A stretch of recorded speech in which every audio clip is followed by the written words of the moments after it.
हाय दोस्तों, आपका PM study centre में बहुत बहुत स्वागत है। तो चलिए आज के इस वीडियो में हम सदिश तथा त्रिविमीय ज्यामिति vector and three dimensional geometry में समतल का समीकरण बोर्ड एग्जाम की दृष्टि से very very most important topic है तथा यह इससे प्रतिवर्ष बोर्ड एग्जाम में किसी न किसी सेट में हर सेट में एक प्रश्न 5 अंक में पूछा जाता है। तो समतल का समीकरण बोर्ड एग्जाम की दृष्टि से बहुत ही इंपॉर्टेंट है। तो चलिए आज के इस वीडियो में हम समतल के समीकरण पर कुछ महत्वपूर्ण प्रश्नों को देखेंगे जो कि बोर्ड एग्जाम में पूछे जा चुके हैं और इस वर्ष भी बोर्ड एग्जाम में पूछे जाएंगे। तो हमारा पहला प्रश्न रहा कि बिंदु 5, -1, 3 से जाने वाले सदिशों आई कैप +2 जे कैप +3 के कैप तथा सदिश 3 i कैप -j कैप +4 के कैप के समांतर समतल का समीकरण ज्ञात कीजिए। अर्थात एक बिंदु दिया गया है, एक बिंदु से जाने वाले तथा सदिश इतना एवं इतना के समांतर समतल का समीकरण ज्ञात कीजिए। तो ऐसे प्रश्न समतल समीकरण से 5 अंक में पूछे जाते हैं। तो समतल समीकरण का यह एक प्रथम टॉपिक है, प्रथम टाइप है। मतलब समतल समीकरण से कई प्रकार के क्वेश्चन बोर्ड एग्जाम में पूछे जाते हैं। तो चलिए इस प्रश्न को पहले देखते हैं और समतल का समीकरण ज्ञात करते हैं। तो पहले हमारा यह बिंदु दिया गया है, तो इसका स्थिति सदिश निकालेंगे। ये हमारा स्थिति सदिश के रूप में दिया गया है, तो इसे भी सदिश रूप में बदल लेंगे। तो बिंदु 5, -1, 3 का स्थिति सदिश हमारा हो जाएगा। इसे वेक्टर ए बराबर मान लेंगे। वेक्टर ए बराबर हमारा 5 i cap -j cap +3 k cap हो जाएगा। और इसे हम वेक्टर बी बराबर मान लेंगे। तो वेक्टर बी बराबर हमारा i कैप +2 j कैप और +3 k कैप हो जाएगा। और इसे वेक्टर सी बराबर मान लेंगे। तो वेक्टर सी बराबर हमारा हो जाएगा 3i cap -j cap +4 k cap हो जाएगा। तो ये हमारा हो जाएगा वेक्टर ए, वेक्टर बी और वेक्टर सी का मान हो जाएगा। अब इन तीनों से होकर जाने वाले समतल का समीकरण ज्ञात करना है। तो इसके बराबर फार्मूला होता है। चलिए आइए फार्मूला को देख लेते हैं और इसी पर क्वेश्चन लगेगा। 3 बिंदु से होकर जाने वाले समतल का समीकरण। तो देखिए क्या होता है। 3 बिंदु से होकर होकर जाने वाला समतल का समीकरण, जाने वाला समतल का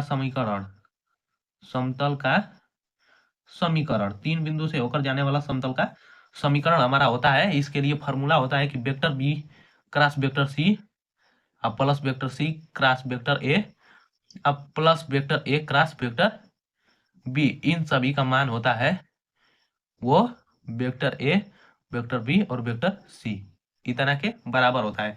तो इसी फार्मूले का यूज कर लेंगे, हमारा समतल का समीकरण निकल जाएगा। तो पहले हम ए बी सी दिया गया है तो इसे बी क्रॉस सी निकालेंगे, फिर सी क्रॉस ए निकालेंगे, ए क्रॉस बी निकालेंगे और फिर ये निकालेंगे और इस फार्मूले पर रख देंगे, हमारा समतल का समीकरण निकल जाएगा। तो चलिए इसे हल करते हैं। तो सबसे पहले vector B cross vector C निकालेंगे। तो vector B cross vector C निकालेंगे तो हमारा हो जाएगा यहाँ पर vector B cross vector C बराबर, यहाँ पर सबसे पहले इस प्रकार निकाला जाता है क्रॉस आई कैप जे कैप और के कैप। तो इसमें पहले बी और सी को लेना है। तो बी का गुणांक हमारा 1 है, जे का गुणांक हमारा 2 है और यहाँ पर 3 का के का 3 है। सी को लेंगे तो 3 -1 और 4। अब इनका क्रॉस निकालेंगे vector B cross vector C. तो हमारा यहाँ पर आई को नहीं लेना है तो 4 में 2 का गुणा करेंगे तो 8, अब माइनस माइनस ये प्लस हो जाएगा +3। अब माइनस जे कैप को लेंगे तो इसको छोड़ देंगे तो 4 में 1 का गुणा हुआ तो 4 और -9। अब प्लस के कैप को लेंगे तो यहाँ पर 1 में 1 का गुणा होगा तो -1 और यहाँ पर -6 हो जाएगा। ये हमारा के कैप होगा। इसे आगे हल कर लेंगे तो हमारा vector B cross vector C का मान आ जाएगा 8 3 11 आई कैप और यहाँ पर माइनस, देखिए यहाँ पर -5 हो जाएगा और माइनस माइनस प्लस हो जाएगा तो 5 जे कैप और यहाँ पर माइनस माइनस ये हमारा 7 के कैप। तो हमारा vector B cross vector C का मान पता चल गया। अब हमें यहाँ पर vector C cross vector A का मान चाहिए। तो vector C cross vector A बराबर हमारा हो जाएगा यहाँ पर I cap J cap K cap, इसी प्रकार निकालेंगे। तो सी का मान 3 का -1 और यहाँ पर 4 है और यहाँ पर ए का मान चाहिए। अब ए का मान देखिए यहाँ पर 5 है, -1 है और 3 है। तो यहाँ पर रख देंगे तो 5 है, -1 है और ये 3 है। अब इसका हम vector C cross vector A का मान निकालेंगे। तो आई कैप इंटू हमारा हो जाएगा -3 और ये माइनस माइनस प्लस हो जाएगा +4 माइनस जे कैप। तो जे कैप को छोड़ेंगे तो 3 में 3 का गुणा होगा तो 9 और -5 में 4 का गुणा होगा तो 20। आप प्लस के कैप को लेंगे तो के कैप बराबर हमारा -3 और प्लस 5 हो जाएगा। इसे हल कर लेंगे तो vector C cross vector A बराबर हमारा यहाँ पर आई कैप, तो ये यहाँ पर माइनस आई कैप प्लस आई कैप हो जाएगा और यहाँ पर -20 में गिटा गया तो 11 -11 होगा तो माइनस माइनस प्लस 11 जे कैप और ये हमारा +2 के कैप, इतना हो गया। तो अब हमारा वेक्टर बी क्रॉस सी निकल गया, वेक्टर सी क्रॉस ए निकल गया। अब हमें वेक्टर ए क्रॉस बी चाहिए, ए क्रॉस बी इतना चाहिए, वेक्टर ए क्रॉस बी। तो चलिए वेक्टर ए क्रॉस बी भी इसी प्रकार निकाल लेते हैं, इसी प्रकार निकाल लेंगे। तो vector A cross vector B, तो इसको भी इस प्रकार, तो आई कैप जे कैप और के कैप। तो आई कैप का मान रखेंगे तो पहले वेक्टर ए का तो 5 -1 और 3, वेक्टर बी का मान रखेंगे तो 1 2 और 3। तो ये हमारा ए का मान है और ये हमारा बी का मान है, ए का मान है बी का मान है। तो चलिए इसे हल करते हैं। तो क्रॉस निकालेंगे इन दोनों का, तो vector A cross vector B बराबर आई कैप को लेंगे तो ये हमारा -3 और -6 होगा, माइनस जे कैप को लेंगे तो ये हमारा 15 -3 होगा, प्लस के कैप को लेंगे तो यहाँ पर 10 और प्लस 1 हो जाएगा, क्योंकि माइनस माइनस प्लस होगा। तो vector A cross vector B बराबर हमारा हो जाएगा -6 और -3 को जोड़ेंगे तो -9 आई कैप होगा और यहाँ पर 15 और 12 हो जाएगा तो यहाँ पर माइनस हो जाएगा -12 जे कैप, आइए हमारा +11 के कैप। तो अब हमारा vector A cross vector B भी निकल गया। तो अब इतना निकल गया तो इस फार्मूले में रख देंगे तीनों को और जोड़ देंगे तो ये तो हमारा निकल जाएगा, लेकिन इतना बराबर एक फार्मूला होता है, चलिए इसका भी मान निकाल लेते हैं। तो यहाँ पर वेक्टर ए वेक्टर बी और वेक्टर सी इतना बराबर हमारा एक फार्मूला होता है कि वेक्टर ए डॉट हमारा vector B cross vector C होता है, ये फार्मूला होता है ए बी सी बराबर। तो चलिए इस फार्मूले पर रखकर इसका मान निकाल लेते हैं। इसका मान निकालेंगे तो वेक्टर ए का मान रखेंगे तो वेक्टर ए का मान हमारा यहाँ पर दिया, वेक्टर ए का मान 5 आई कैप माइनस जे कैप प्लस 3 के कैप, और यहाँ पर बी क्रॉस सी का मान निकाले थे तो 11 I cap plus 5 J cap और -7 के कैप आया है। तो इतना हो गया। चलिए इसे हल करते हैं। तो आई में आई का गुणा करेंगे तो ये डॉट प्रोडक्ट है, तो डॉट प्रोडक्ट में हमारा 5 में 11 का गुणा करेंगे तो 55 हो जाएगा, -1 है और 5 का गुणा करेंगे तो -5 3 है और 7 में गुणा करेंगे तो -21 हो जाएगा। इस प्रकार इसे जोड़ेंगे तो 55 - 26, तो 55 में से 26 घटाएंगे तो हमारा 29 हो जाएगा। यहाँ पर 29, 55 में से 26 घटाएंगे तो 29 आ गया। चलिए अब हम फार्मूले पर रख देते हैं। अब हम सबका मान निकाल लिए तो हमारा होता है कि 3 बिंदु से होकर जाने वाला समतल का समीकरण, समतल का समीकरण 3 बिंदु से होकर जाने वाला, तो ये हमारा होता है कि vector B cross vector C और plus vector C cross vector A और plus vector A cross vector B बराबर हमारा वेक्टर बी और वेक्टर सी होता है। तो इस प्रकार इन सभी का मान निकाले हैं तो इनका मान रख देंगे। तो यहाँ पर vector B cross vector C का मान है हमारा 11 आई कैप और प्लस 5 जे कैप और -7 के कैप है। तो ये हो गया। अब प्लस यहाँ पर vector C cross vector A का मान हमारा है, तो चलिए फटाफट सबका मान रख देते हैं, बराबर 29 हो गया। तो यहाँ पर बी क्रॉस सी का मान रख दिया, सी क्रॉस ए का मान और ए क्रॉस बी का मान बराबर 29 हो गया इसका मान, जो कि अभी यहाँ पर निकाले थे। तो चलिए इसे हल करते हैं। सबसे पहले कोष्टक हटाएंगे सब में से, तो यहाँ पर 11 I cap plus 5 J cap -7 के कैप, यहाँ पर प्लस आई कैप और यहाँ पर प्लस 11 जे कैप और +2 के कैप, यहाँ पर भी -9 आई कैप और यहाँ -12 जे कैप और +11 के कैप बराबर हमारा 29 है। 29, तो देखिए आई कैप, ये भी यहाँ पर आई कैप और यहाँ पर -9 आई कैप, तो ये देखिए यहाँ पर 11 आई कैप प्लस में है और यहाँ पर आई कैप प्लस में है, तो ये हमारा 12 आई कैप और ये -9 आई कैप है। तो 12 में से 9 घट जाएगा हमारा, तो 9 3 12 होता है, तो 3 आई कैप बचेगा। अब जे कैप को जोड़ेंगे, जे कैप को, तो देखिए ये हमारा जे कैप है 5 जे कैप और यहाँ पर 11 जे कैप, ये हमारा 16 जे कैप हो जाएगा और यहाँ पर -12 जे कैप है तो घट जाएगा, तो +4 जे कैप। अब के कैप को जोड़ेंगे तो -7 के कैप और यहाँ पर +2 के कैप, -5 के कैप हो जाएगा जोड़ेंगे तो, और यहाँ पर 11 के कैप है। तो ये हमारा देखिए यहाँ पर 11 को और 2 को जोड़ेंगे तो 13 हो जाएगा और ये 7 है, तो यहाँ पर प्लस 6 के कैप हो जाएगा, क्योंकि 7 6 13 हो जाएगा, 7 6 13 बराबर 29। तो यही हो जाएगा हमारा समतल का समीकरण, यही हो जाएगा इस प्रश्न का आंसर।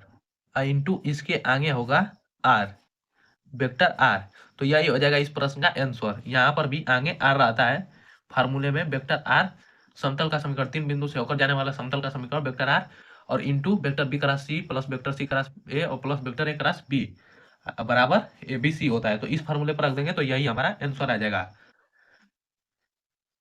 तो इस प्रकार का क्वेश्चन तीन बिंदु से होकर जाने वाले समतल का समीकरण पर इसी प्रकार लगता है। चलिए दूसरे प्रश्न को देखते हैं। तो दूसरा प्रश्न हमारा यहाँ पर रहा कि उस समतल का समीकरण ज्ञात कीजिए। देख लीजिए यहाँ पर हमारा दूसरा प्रश्न, उस समतल का समीकरण ज्ञात कीजिए जो बिंदु 2i cap plus 3j cap minus k cap से जाता है तथा सदिश 3i cap minus 2j cap और माइनस 2k कैप पर लंब है। तो इस समतल की मूल बिंदु से दूरी भी ज्ञात कीजिए। इसमें दो प्रश्न पूछा गया है। एक तो पूछ रहा है कि उस समतल का समीकरण ज्ञात कीजिए जो बिंदु इतना से होकर जाता है और इतना पर लंब है, और दूसरा कि समतल से मूल बिंदु की दूरी भी ज्ञात करें। तो चलिए आइए इस प्रश्न को हम देखते हैं कि यह किस प्रकार हल होगा। तो इसके लिए हमारा फार्मूला होता है, इसके लिए हमारा अलग फार्मूला होता है। देखिए यहाँ पर कह रहा है कि एक बिंदु ए से जाने वाला सदिश बिंदु इतना से होकर जाता है परंतु बिंदु इतना पर लंब है, तो ये हमारा वेक्टर ए कहलाएगा और ये हमारा यन कहलाएगा। तो चलिए इसके लिए हमारा फार्मूला होता है कि वेक्टर आर इंटू वेक्टर यन बराबर वेक्टर ए और वेक्टर यन, जहां पर यन हमारा लंबवत समतल का समीकरण है। यहाँ पर देखिए कह रहा है कि इतना पर लंब है, तो ये हमारा यन का मान है और जबकि ये हमारा ए का मान है। तो यहाँ पर देखिए समझिए कि बिंदु इतना से होकर जाता है और बिंदु इतना पर लंब है, तो इसके लिए हमारा सूत्र होता है कि वेक्टर आर इंटू वेक्टर यन बराबर वेक्टर ए इंटू यन। ये हमारा होता है कि एक बिंदु से होकर जाता है तथा एक सदिश पर लंब है, तो उसके लिए ये फार्मूला होता है। चलिए इसे समीकरण एक मान लेते हैं। तो ये हमारा सदिश दिया गया है वेक्टर ए बराबर, देखिए जो सदिश दिया गया है, जो बिंदु सदिश दिया गया है उसे वेक्टर ए से दर्शाते हैं। तो 2i cap plus 3j cap minus के कैप। तो बिंदु सदिश हमारा वेक्टर ए हो गया तथा सदिश इतना पर लंब है, तो लंब सदिश हमारा वेक्टर यन है। तो वेक्टर यन बराबर हमारा 3i cap minus 2j cap minus 2k cap है, तो इतना पर लंब है। तो अब इसी फार्मूला का यूज करेंगे और इसमें रखकर हम आर डॉट यन का मान निकालेंगे और बराबर ए वेक्टर ए और इंटू वेक्टर यन का मान निकाल। तो आइए वेक्टर ए डॉट यन निकालते हैं। तो वेक्टर ए हो जाएगा और इंटू वेक्टर यन बराबर, अब दोनों का मान रखकर गुणा कर देंगे तो ये हमारा 2i cap plus 3j cap minus k cap into हमारा यन कैप का मान रखेंगे तो 3i cap minus 2j cap minus 2k cap हो जाएगा। अब इन दोनों का आपस में गुणा करेंगे तो 2 का 3 में करेंगे तो 6 हो जाएगा, और 3 का गुणा माइनस 2 में करेंगे तो माइनस 6 होगा, और माइनस 1 का गुणा माइनस 2 में करेंगे तो प्लस 2 हो जाएगा। इस प्रकार माइनस 6 से माइनस 6 घट जाएगा तो 2 होगा इसका मान। वेक्टर ए डॉट वेक्टर यन का मान हमारा 2 होगा। तो अब इस फार्मूले से चलेंगे, इस फार्मूले से, तो वेक्टर आर डॉट वेक्टर यन बराबर vector A dot vector N.